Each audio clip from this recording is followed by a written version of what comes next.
A group of anti-government protesters continues to occupy a building in a national wildlife refuge in Oregon. Those protesters are occupying the building in support of Dwight and Steve Hammond, two ranchers convicted of arson on federal land. They're led by the son of Cliven Bundy, who gained notoriety for an armed standoff with the government over grazing rights in Nevada in 2014.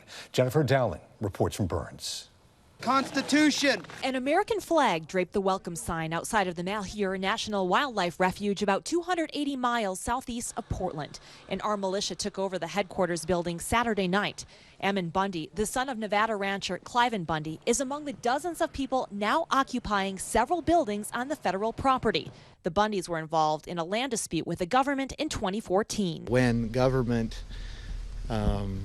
steps outside of its bounds that the people have given it, that it is the duty of the people to put that government back in its place. The group is protesting a decision by a federal judge to resentence 73-year-old Dwight Hammond and his 46-year-old son, Stephen. The ranchers were convicted of arson 3 years ago and served time, but a judge ruled their sentences weren't long enough. It's clearly double jeopardy. They've already served their time.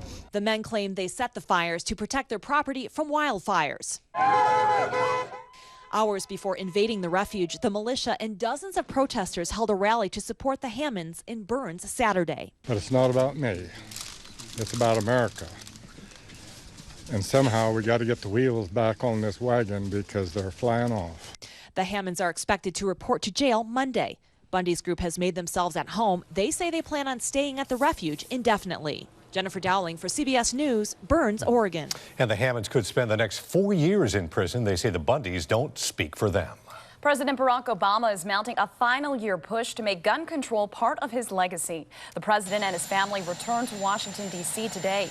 He will join CNN's Anderson Cooper on Thursday for a 1-hour live town hall on gun control in Virginia. The event coincides with the 5th anniversary of the shooting of former Representative Gabrielle Giffords. It comes as the president threatens executive action on gun control. I directed my team at the White House to look into any new actions I can take to help reduce gun violence. And on Monday, I'll meet with our Attorney General, Loretta Lynch, to discuss our options. At 5:30, we'll take a look at how the GOP candidates are reacting to the president's gun control plan. Hi everybody, my name's Mike. This is my YouTube page, Mox News. Thanks for tuning in. So today, I just want to point out real quick the way that CNN is linking, armed men occupying federal lands, threatening to shoot public officials or authorities or whatever, police. I don't know what they're saying. They're threatening to shoot someone. As long as they're not approached by federal agents, they won't, I don't know what they're saying. But they want to link that to gun control, to see what happens if anybody can get their hands on guns, which again is pointing out something important, which is that these people, these people, they're a lot of veterans, and they're saying that these are the people that we got to keep from having guns, basically. And you know why they're saying that is because they're terrified of people that will stand up against the government. It's not a matter of, oh, they're occupying a federal building. It's that they're armed and that they're willing to stand up against the federal government to defend your rights. I don't know who these people are. I know that there are a bunch of veterans among them. And I know that they're tired of the federal government. I'm tired of the federal government. And maybe, it's just too late to be tired of the federal government. We live in a new age. 9/11 changed everything. The new millennium, all that. But I'm tired of the federal government.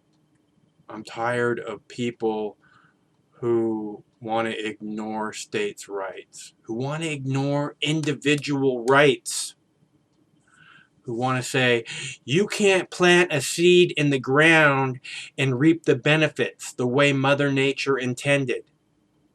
I'm tired of those people. I've been tired of them my whole fucking life. And maybe I'm just coming to realize it a whole lot more than I used to. So, that being said, I just wanted to point out the way that these people are linking gun control to, oh, look at these people. Look what happens when the people are allowed to have guns. They might stand up against the government, because they're doing these stories back to back. You can check the timestamps on back to back on these, and it's exactly this. Oh, if the people have guns, they might stand up against the government. We can't have that. That's exactly the reason the founding fathers wanted you to have guns. That's exactly the reason for the Second Amendment, so that you could stand up against an overly intrusive government that wants to listen and collect every telephone message, text message you send, Facebook message you send, every one your 15-year-old daughter sends. That makes so much sense, doesn't it?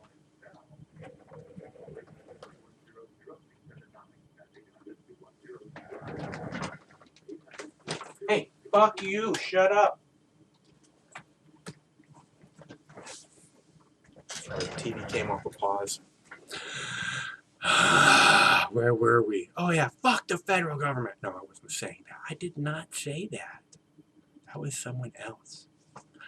I was saying this is the reason that the founding fathers put the Second Amendment. They wanted you to have, the founding fathers wanted you to have the ability to stand up against an over-intrusive government, against police that will kick down your door for planting a seed.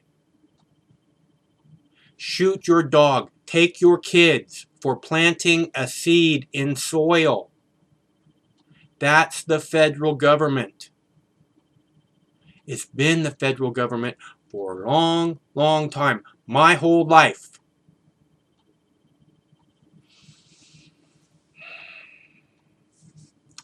And these people are trying to take away your right to defend yourself. Not only your right to defend yourself, but your absolute right to stand up against the federal government. That the founding fathers insisted you had the ability to do. And they didn't do that on accident. And they didn't do it so that you could have the ability to go hunting. Okay? They wanted you to be able to stand up against a government like they were standing up, like they had to stand up against a government.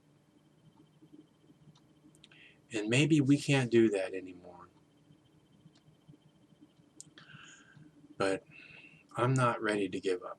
And these guys, wherever they're at, Bundy people, I don't think these are Bundy people exactly. It sounds like the protesters were there before the Bundy people showed up, and then the Bundy people showed up, and they're like the media is trying to make it about the Bundy people again.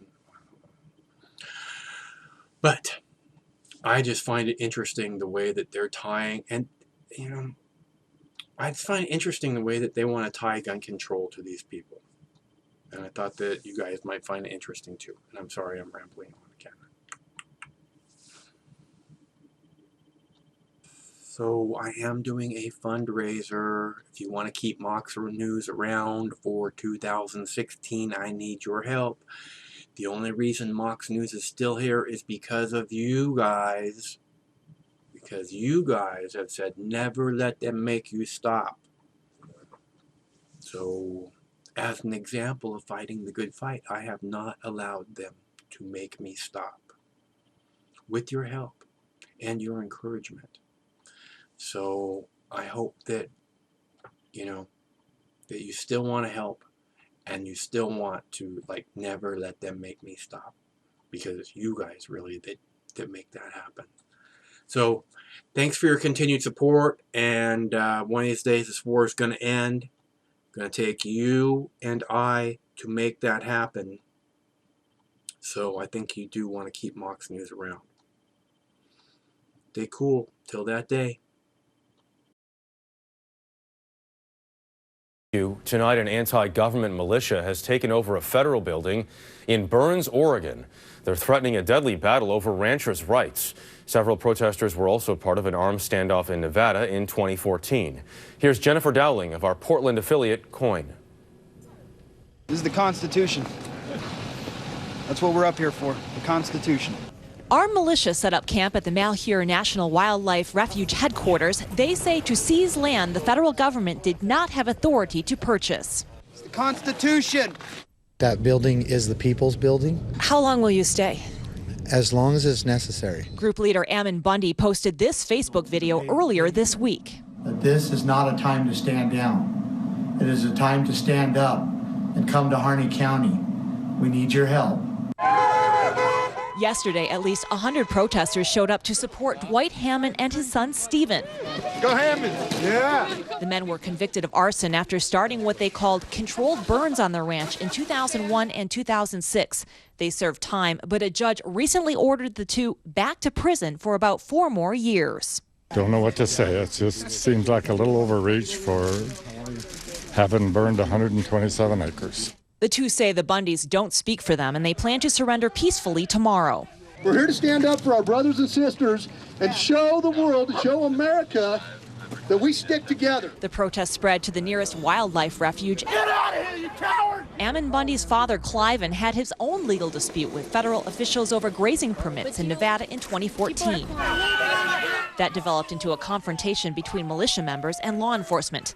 Now, Ammon Bundy says the militiamen plan to occupy this wildlife refuge for years until Harney County residents can claim their rights to the land. When government steps outside of its bounds that the people have given it, that it is the duty of the people to put that government back in its place. It's unclear how many are in the militia group, but members say using weapons is not out of the question if authorities try to force them out. Jeff? Jennifer Dowling, thank you. Tomorrow, about 600 workers return to the office complex in San Bernardino, California, where 14 people were killed last month in a terror attack.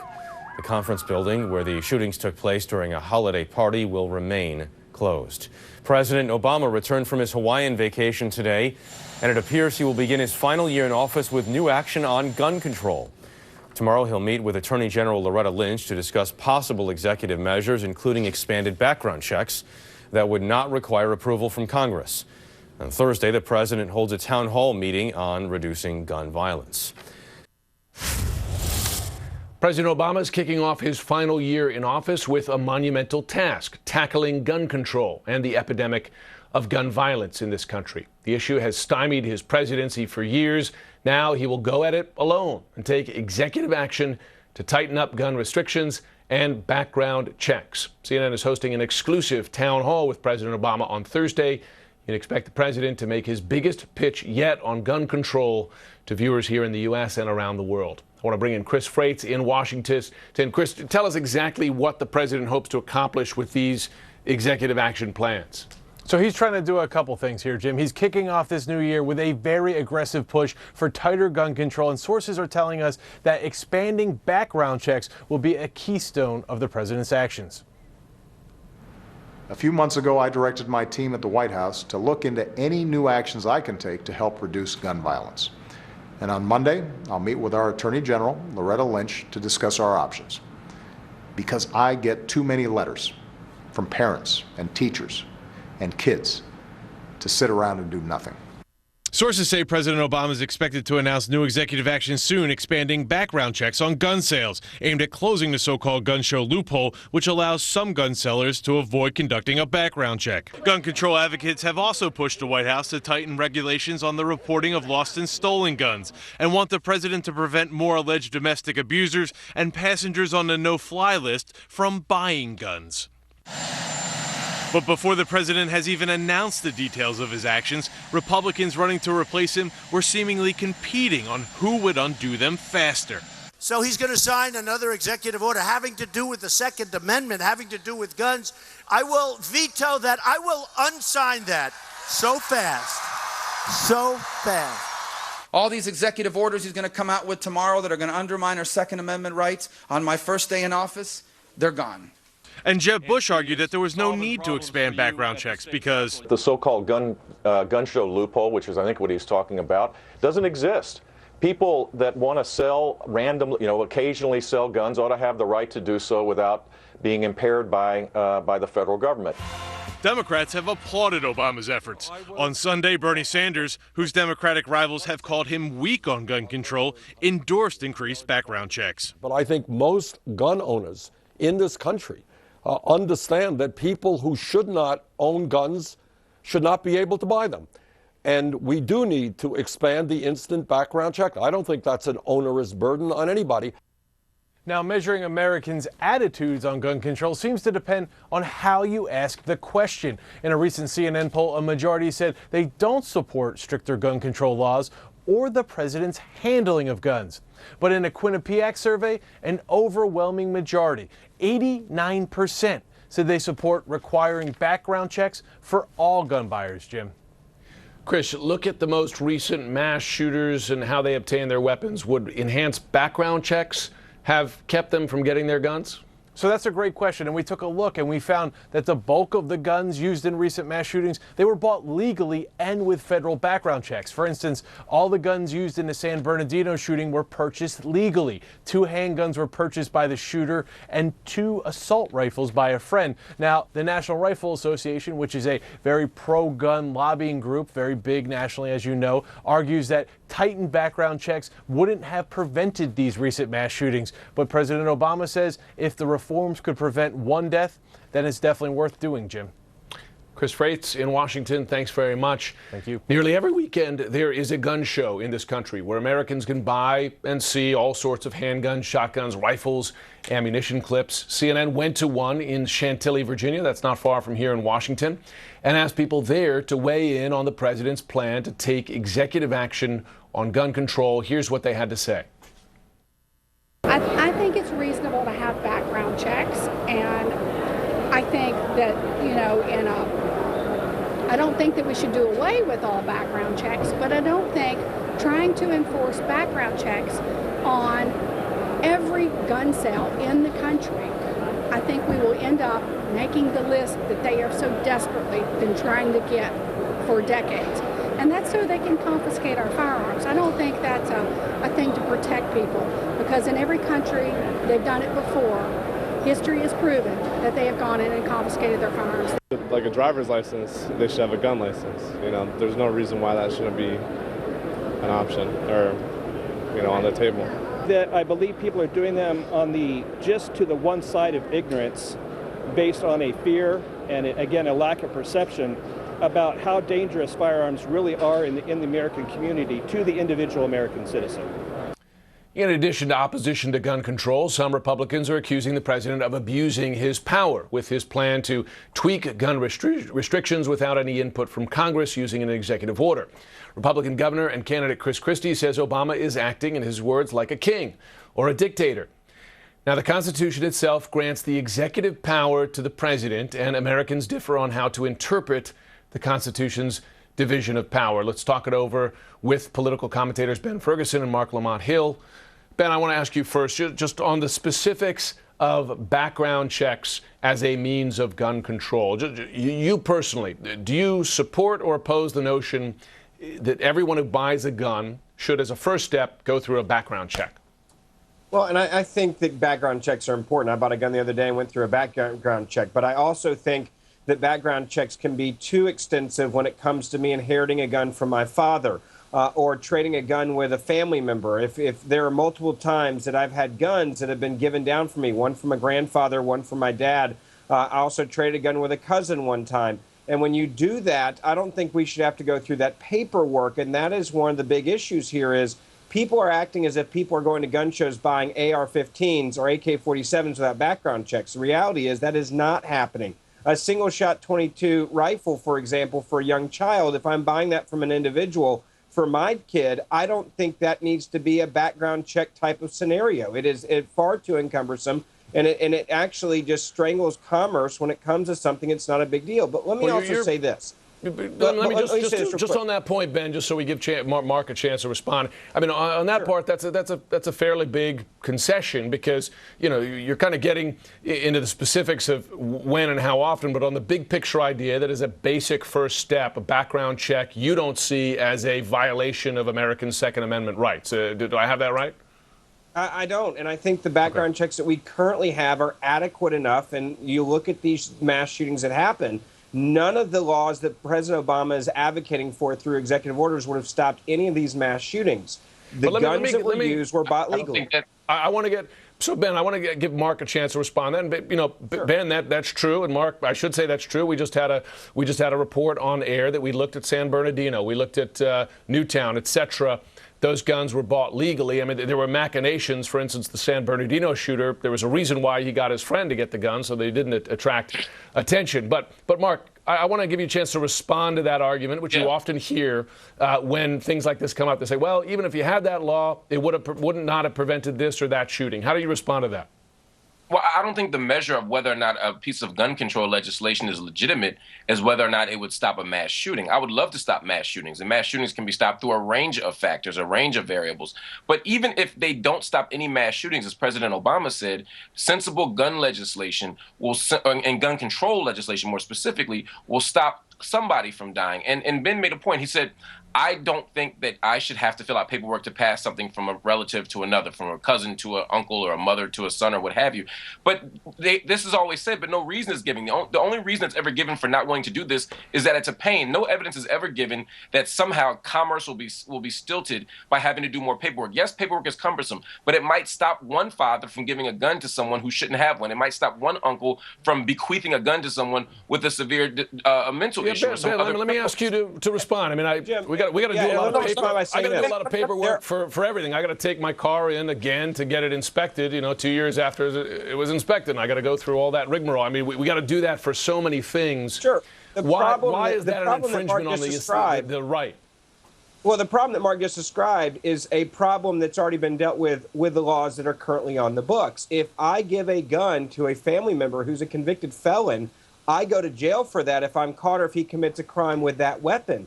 We already have laws on the books that do not allow for that transaction to take place. So therefore, that fear or concern that Mark just described by saying, we want to make sure the family member doesn't give a gun to someone that has a mental problem or has a issue with the law or has a conviction out as a felon. We already have laws on the books that deal with that. Here's the problem. Mark, go ahead. We're trying to stop a problem, not punish a problem. That's like saying, well, we don't have to do anything because killing is illegal. Well, yeah, killing is illegal, but people still do it. That's why we try to control guns. Yes, giving a gun to someone who is a felon is illegal, but we don't want to punish someone who commits the crime. We want to prophylactically deal with this. The way to do that is to have background checks which prevent the person from getting the gun in the first place. That's the whole point. But Mark, if I may have it wrong, Ben, just on that broad point, and I know that there are disagreements at sort of the micro level, but at the macro level, it seems like you are in agreement, Ben and Mark, that background checks, and I want to give you a chance, I'll give you the final word, Ben, that the general idea of background checks, not a bad thing, not a significant infringement on the right. And that's the reason why I support the current background check system that we have. But let's be clear, we're not going to stop any of these mass shootings by doing executive action that President Obama is wanting to deal with. And I think the part he's missing is that we have gun laws that deal with the issues that he's somehow claiming this is going to be a silver bullet and fix. And I'll also say this, though. If the president really wants to deal with the issue of gun violence in this country, let's start with mental health. That is the one thing that we keep seeing in all of these cases where we see these mass shootings. If he came out and said, I want to deal with mental health only, and allowing it where if you are committed against your will by the state, you cannot buy a gun for X number of days. I would be in favor of that, allowing family members to wave that flag and say, hey, this person has been committed against their will. We don't want their guns or them to be able to go buy a gun. We think they're a threat. That would be no problem, but that's not what the president is doing. Mark, hold your thought because we're going to bring you both back in a moment, and I appreciate this conversation. I think it's a very healthy one, so do stay there with us. I want to remind our viewers that this Thursday at 8 p.m. Eastern, President Obama will join Anderson Cooper for a CNN exclusive live town hall event about guns in America. He'll discuss the executive action on guns that he's expected to announce this week. He'll also take questions from a live studio audience. That is Thursday night, 8 o'clock Eastern, only here on CNN. Armed anti-government protesters are showing no signs of backing down as they occupy a federal wildlife refuge in Oregon. The group is led by a man named Ammon Bundy. Members claim to be taking a stand against the federal government's control and use of the land. Ammon is the son of Cliven Bundy, a Nevada rancher you may remember, well known for his anti-government views. It all started because two Oregon ranchers, Dwight and Stephen Hammond, are sent to go to prison tomorrow for arson.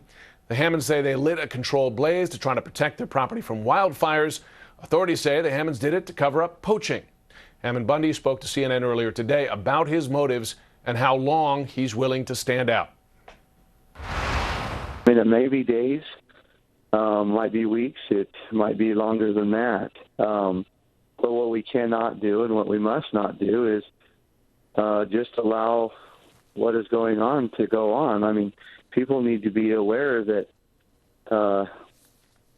that we've become a system where government actually is claiming and using and defending people's rights, and they're doing it against the people.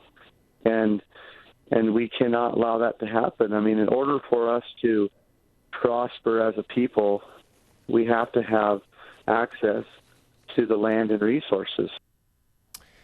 It's important to note that the Hammond family at the center of this wants nothing to do with the protest and released this statement through an attorney, quote, "Neither Ammon Bundy or anyone within his group organization speak for the Hammond family."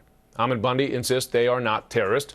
Ben and Mark are now back with me. So, Ben, if I could start with you. Armed men and women take over a federal building. Is this domestic terrorism? I think it's a really dumb idea. If you want to call it domestic terrorism, that's fine with me. I'm asking you. I think what you're going to see is that you're not going to see politicians come out and back the Bundys like you did last time. These guys, no pun intended, are off the reservation. And I think the way that they're doing this is only going to isolate them and put people's lives at risk, all over something that has nothing to do with them, with the Hammond family. And they're saying, we don't even want to be a part of the Bundys. They don't represent us. We didn't ask them to come. They're not doing this on our behalf. And so I hope this ends in a very peaceful way. I think the Bundys have enjoyed the fame that has come with their first standoff with their ranch, and they're continuing it on. And I think it's pretty dangerous. Mark, I talk to the FBI a lot. They will often say that the cases of domestic anti-government extremism are actually more common than Islamic extremism, not in any way to minimize the Islamic threat because it is major, but that you have this other problem we don't talk about a lot. I wonder, from your perspective, how dangerous are movements like this, particularly when weapons get involved? Well, I think as a general rule, domestic terrorism is just as, in fact, more dangerous because of its prevalence than other forms of global terrorism. So it's something we need to keep our eyes on and never sort of stray away from. I think it's something in this particular case that we have to think about, because they've been very clear in saying we don't want violence, but if they attempt to remove us, there are people who are willing to die for this. Once you start hearing that language, my red flag goes up. Do I think these people are a domestic terrorist necessarily? No, I do not, actually. I think there has to be space for people, whether you're Democrat, Republican, conservative, liberal, what have you, to offer resistance. Now, this could turn into something ugly if things move forward. But right now, I don't think they're being domestic terrorists. What I find fascinating, though, is how quickly we are to assign the language of violence and the rhetoric of terrorism to certain people and not others. I can't imagine a group of black people occupying a building with or without guns and not already being in jail or tear gassed or bombed. We've seen it in Philadelphia with MOVE in 78 and 85. We've seen it in Ferguson when we were tear gassed with our hands up. I mean, I could go on down the list of times where this has happened. Ben, I want you to hold your thoughts because we're lucky we have you both back after this break, so please stay with me. All right, welcome back. I'm Frederica Whitfield. Developments tonight on CNN. Armed anti-government protesters are still holed up as they occupy the headquarters of a federal wildlife refuge in Oregon. The group is led by this man, Ammon Bundy. He won't say how many people are with him. Ammon Bundy is the son of Cliven Bundy, a Nevada rancher. He is well known for his anti-government views. It all started because two Oregon ranchers, Dwight and Stephen Hammond, are set to go to prison tomorrow for arson. Bundy wants the Hammonds released and for the federal government to relinquish control of the national forest. But here's the point here. The Hammonds don't want the Bundys' help, actually. CNN's Polo Sandoval explains how this all began. They're armed and staying put. A group of protesters broke into an unoccupied building at an Oregon federal wildlife refuge Saturday. They claim to be taking a stand against the federal government's control and use of the land. The armed occupation broke off from a peaceful rally earlier in the day to support Dwight and Stephen Hammond. They're a father-son ranching duo expected to report to prison Monday. It isn't my decision, obviously. It's a sentence. Hammond and his son were convicted of arson, setting at least 130 acres of federal land on fire. The Hammonds maintain it was a controlled blaze that accidentally got out of hand. Prosecutors, however, argue the flames were meant to cover up poaching. It's sort of frightening when there's people making threats and people touting guns. People are afraid. Among the armed protesters, the son of Nevada rancher Cliven Bundy. He was at the center of a similar standoff with the federal government last year over grazing fees. This is not a time to stand down. It is a time to stand up. The younger Bundy called on militia groups to descend on Harney County and demand the government restore, quote, the people's constitutional rights, part of a vague and vocal anti-government message. The people have been abused long enough, really. Their lands and their resources that have been taken from them to the point where it's putting them literally in poverty. The Hammonds, however, are distancing themselves from this latest face-off. Their attorney, communicating in a short but clear statement to the county sheriff's office, says neither Ammon Bundy nor anyone within this group or organization speak for the Hammond family. Those armed protesters, however, say their demonstration is peaceful, but if provoked, they will defend themselves. All right, Polo Sandoval, thank you so much for that. Joining me to talk more about this in Oregon, CNN national security analyst Juliet Kayyem joining us from Boston. So authorities have said the best approach now is to wait it out. Why? Because it's the best option. It will lower the temperature. Look, I mean, if they wait it out, they can isolate however many men there are. They are armed, no food, no water, begin to, what I would say, divide and conquer, offer misdemeanor charges to some of the men so that other men are isolated. Time is on the federal government side since they don't appear to have any civilians, any children in harm's way. They're not posing an imminent threat. And the last thing you want to do is have the feds rush in, create a martyr-like, scenario and have people dead. And then what are the differences here? In the past year, we've seen confrontations between police and groups like in cities like Baltimore. Are there any lessons from some of those situations that are being applied here? Well, I think the overall lesson is that it is incumbent on law enforcement to de-escalate situations. In other words, you just can't treat them as comparable. And so federal law enforcement, at least in Oregon, needs to do that. I don't think the situations are comparable. I mean, here in Oregon, you have armed men who are essentially protesting a jury verdict, are on federal land, taking over a building on federal land and making a political protest. In Baltimore, where you saw other uprisings, so to speak, these were civilians, people who were protesting and then were engaged by law enforcement in ways that led to violence or standoff. So I don't think they're equivalent. I think overall, though, law enforcement is trained to de-escalate all situations. They have to do it in this case. Otherwise, there's just no reason for it to end in violence. And now our own Justice Department correspondent Evan Perez was reporting earlier that federal authorities are hoping that perhaps local authorities will get the upper hand on this situation. But when you're talking about federal land and a federal building, is it incumbent upon local authorities to be the first to approach or de-escalate a situation when it pertains to federal property? Well, sort of from the get-go, you would want local authorities to take charge only because they know the situation. They're intimately involved. They probably know these guys. My guess is this isn't their first time to encounter law enforcement. But I do think it's important for the federal government to make a strong statement in this case. It doesn't mean rush in there, but it means to assert the federal authority here. Here's a bunch of men. I mean, who do they think they are, essentially? They are, on federal land, heavily armed, asking others to join them, saying that they're nonviolent, except unless federal authorities approach them. I mean, this is a very scary situation, and we shouldn't sort of brush it off. And I think it's incumbent on federal authorities, whether it's the FBI, the ATF, or whoever, to have a presence there, if only to make a statement that federal authority and jury verdicts must hold in this country. Well, isn't another statement being made that authorities are not challenging them when they have taken over this building, and as you underscore, they are armed?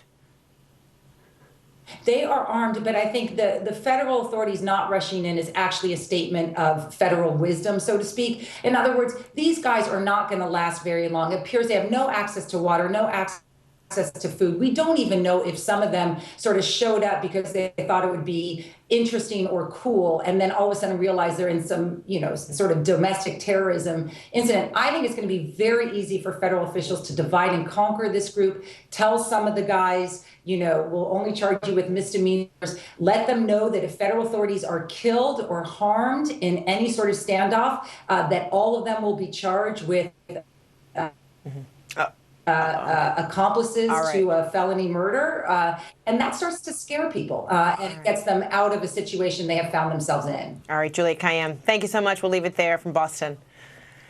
All right, and don't expect President Barack Obama to go into lame duck mode just yet. He is preparing to tackle an issue that is being considered a real huge stumbling block for his administration, and now word from the White House as to when the president will announce his executive action on gun control. Details next.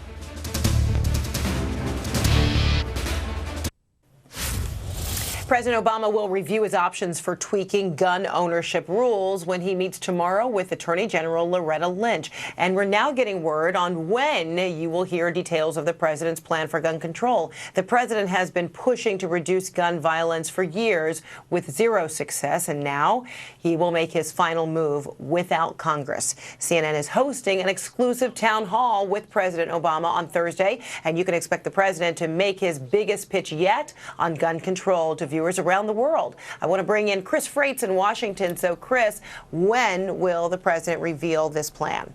Hey, Fred, so we're learning the president's expected to announce his executive actions on guns early this week. Sources say expanding background checks will be a keystone of the president's actions. And tomorrow, the president plans to map out an aggressive push not only with the attorney general, but with a number of other top law enforcement officials.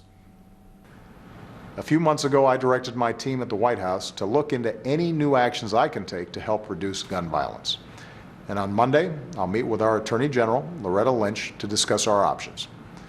Because I get too many letters from parents and teachers and kids to sit around and do nothing.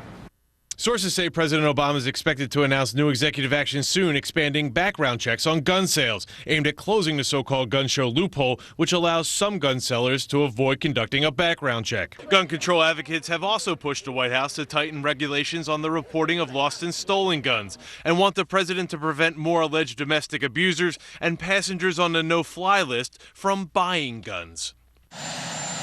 But before the president has even announced the details of his actions, Republicans running to replace him were seemingly competing on who would undo them faster. So he's going to sign another executive order having to do with the Second Amendment, having to do with guns. I will veto that. I will unsign that so fast. So fast. All these executive orders he's going to come out with tomorrow that are going to undermine our Second Amendment rights on my first day in office, they're gone. And Jeb Bush argued that there was no need to expand background checks because the so-called gun show loophole, which is I think what he's talking about, doesn't exist. People that want to sell randomly, occasionally sell guns ought to have the right to do so without being impaired by the federal government. Democrats have applauded Obama's efforts. On Sunday, Bernie Sanders, whose Democratic rivals have called him weak on gun control, endorsed increased background checks. But I think most gun owners in this country understand that people who should not own guns should not be able to buy them. And we do need to expand the instant background check. I don't think that's an onerous burden on anybody. Now, measuring Americans' attitudes on gun control seems to depend on how you ask the question. In a recent CNN poll, a majority said they don't support stricter gun controls or the president's handling of guns. But in a Quinnipiac survey, an overwhelming majority, 89%, said they support requiring background checks for all gun buyers, Fred.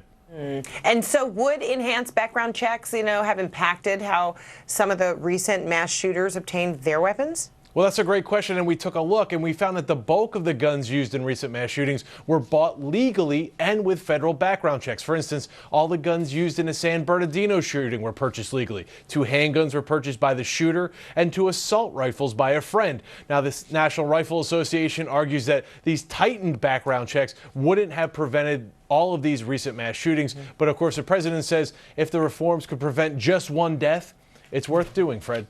All right, Chris Freitz in Washington, thanks so much. Thank you. And this Thursday at 8 p.m. Eastern Time, President Barack Obama will join Anderson Cooper for an exclusive live town hall event about guns in America.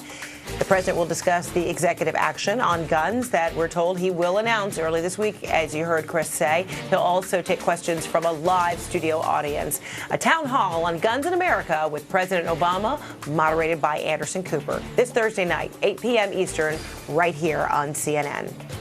I'm the leading state sponsor of terrorism.